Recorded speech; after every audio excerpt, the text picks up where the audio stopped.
R K Krishnakumar, എന്തായിരിക്കും ഇനി തുടർ നടപടികൾ? ഇപ്പോൾ നാളെ മുഖ്യമന്ത്രി പിണറായി വിജയൻ ഉന്നതതല യോഗം വിളിച്ചിട്ടുണ്ട്.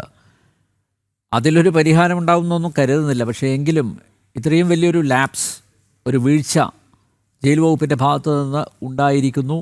നേരത്തെ advocate P M Suresh Babu പറഞ്ഞ പോലെ ഇതിൽ കുറ്റക്കാരായവർക്ക് ഉചിതമായ ശിക്ഷയൊക്കെ കൊടുക്കുമെന്ന് താങ്കൾ കരുതുന്നുണ്ടോ?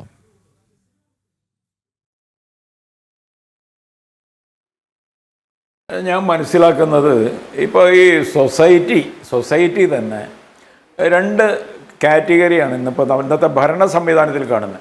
ഓക്കെ, ഒന്ന് ഒരു ഇൻഫ്ലുവൻഷ്യൽ കാറ്റഗറി, രണ്ടാമത്തെ സംഗതി നമ്മുടെ കോമൺ മാൻ എന്ന് പറയുന്ന ഒരു വിഭാഗം. ഞാനിത് പ്രത്യേകിച്ച് പറയാൻ കാരണം, ഇപ്പോൾ നോക്കിക്കോളൂ, നമ്മൾ ഇൻഫ്ലുവൻഷ്യൽ ആയിട്ടുള്ള ആൾക്കാർ ഇപ്പോൾ നമ്മുടെ പ്രസിഡന്റ് ചെയ്യേണ്ട ബോബി ചെമ്മണ്ണൂരിനെ കാണുന്നു, യാതൊരു കുഴപ്പമില്ല, സുഖമായിട്ട് പോകണം.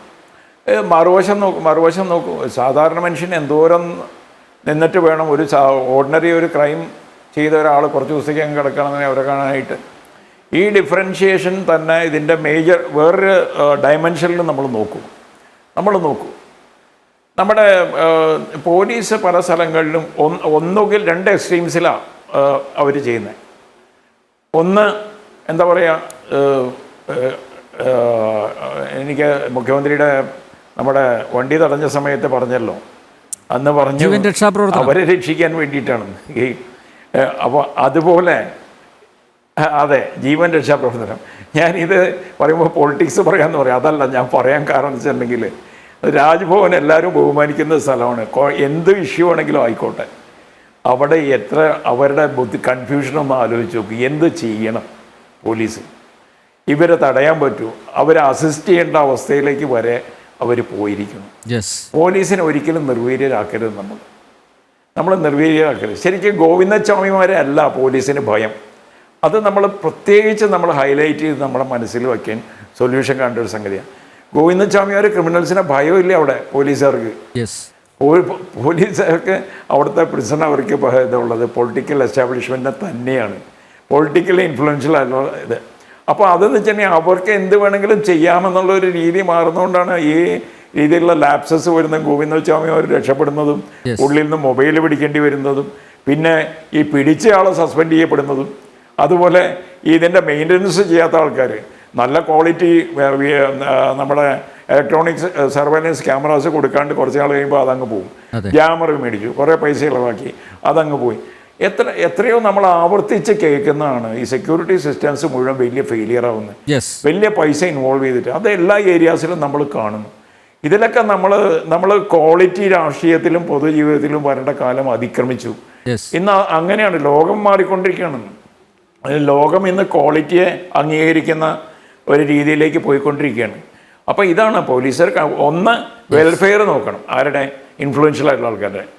രണ്ട്, ഇതുപോലെ അവരുടെ ഡ്യൂട്ടി ചെയ്യണം. പിന്നെ വേറൊരു സംഗതി, സ്വയം രക്ഷയില്ലേ ഇവർക്ക്? സ്വയം രക്ഷ പോലീസ് ഉദ്യോഗസ്ഥന്മാർ സ്വയം രക്ഷ നോക്കുന്ന അവരുടെ ഒരു സസ്പെൻഷൻ കിട്ടിയാൽ കുഴപ്പമില്ല, എന്നാലും ചില കാര്യങ്ങൾ കണ്ണടച്ചേക്കാം. കണ്ണടച്ച് ആ എക്സ്റ്റെൻറ്റ് വരുമ്പോൾ മാത്രമേ അവരിങ്ങനെ പോകുള്ളൂ. അല്ലെന്നുണ്ടെങ്കിൽ I am an influential person, so I can do anything. ഞാൻ എന്ത് തെറ്റ് ചെയ്ത് കഴിഞ്ഞിട്ടുണ്ടെങ്കിലും വേണ്ടപ്പെട്ട ആൾക്കാർക്ക് ചെയ്തു കൊടുത്തു കഴിഞ്ഞിട്ടുണ്ടെങ്കിൽ ഐ ക്യാൻ സർവൈവ്. മിക്കവാറും അലക്സാണ്ടർ ജേക്കബ് സാറ് പറഞ്ഞിട്ടുണ്ട്, പല കാര്യങ്ങൾ റിപ്പോർട്ട് കൊടുത്തു, സസ്പെൻഡ് ചെയ്തു, പക്ഷേ എല്ലാവരും ഒരു 3 മാസം കഴിയുമ്പോൾ റീഇൻസ്റ്റേറ്റ് ചെയ്യപ്പെട്ടു. No further action has been taken in any instances of corruption, irregularity of the highest order. Advocate Pramod, നമുക്ക് കൺക്ലൂഡ് ചെയ്യാം. 1 മിനിറ്റ് പോലും ഇല്ല, പെട്ടെന്ന് പറയാം.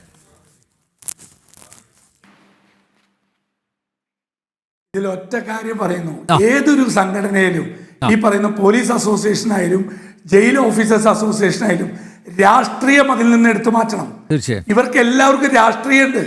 ഇവർക്ക് അസോസിയേഷൻ ഇലക്ഷൻ പോലും രാഷ്ട്രീയ ബേസാണ്. അത് എടുത്തു കളഞ്ഞാൽ, ഇപ്പോ ആ പോലീസ് ഉദ്യോഗസ്ഥൻ പറഞ്ഞ പോലെ തന്നെ അത് എടുത്തു മാറ്റണം. അല്ലാതെ ഇതൊന്നും നന്നാവില്ല. കാരണം ഇവിടെ ഇപ്പൊ നിങ്ങൾ പറഞ്ഞ പോലെ കണ്ണൂർ ജയിലിലിരിക്കുന്ന ഉദ്യോഗസ്ഥനെ സസ്പെൻഡ് ചെയ്താൽ 1 മാസം കഴിഞ്ഞാൽ തിരിച്ചെടുക്കും. ആ ഒരു ഉറപ്പുതാണ് അപ്പുറത്ത്. ഈ പരിപാടികൾ നിർത്തണം. പിന്നെ ഇവിടെ ഏറ്റവും സങ്കടകരമായ ഗോവിന്ദൻ മാഷിന്റെ പ്രസ്താവനകൾ, അദ്ദേഹം ബെറ്റർ വായടച്ചിരിക്കുക നല്ലത്. കാരണം അദ്ദേഹമാണ് ഇന്ന് ഏറ്റവും കൂടുതൽ പ്രൊവോക്ക് ചെയ്തത്. സ്ത്രീകളെ ഉപദ്രവിച്ച ഒരാളെ പോയത് ചിരിച്ചുകൊണ്ട് ലാഘവത്തോട് പറയണ്, അത് ചാടി വീഴ്ച പറ്റി, തിരിച്ചു കിട്ടിയില്ലേന്ന്. അദ്ദേഹത്തെ പോലെയുള്ളവരാണ് Yes. ഈ സംഭവം കൂടുതൽ വഷളാക്കുന്നത്. അതുകൊണ്ട് ഇതിൽ കൃത്യമായ നടപടി Yes. മറ്റേ സാറ് പറഞ്ഞ പോലെ കൃത്യമായ നടപടി എടുക്കാനുള്ള ആർജവമാണ് മുഖ്യമന്ത്രി കാണിക്കേണ്ടത്.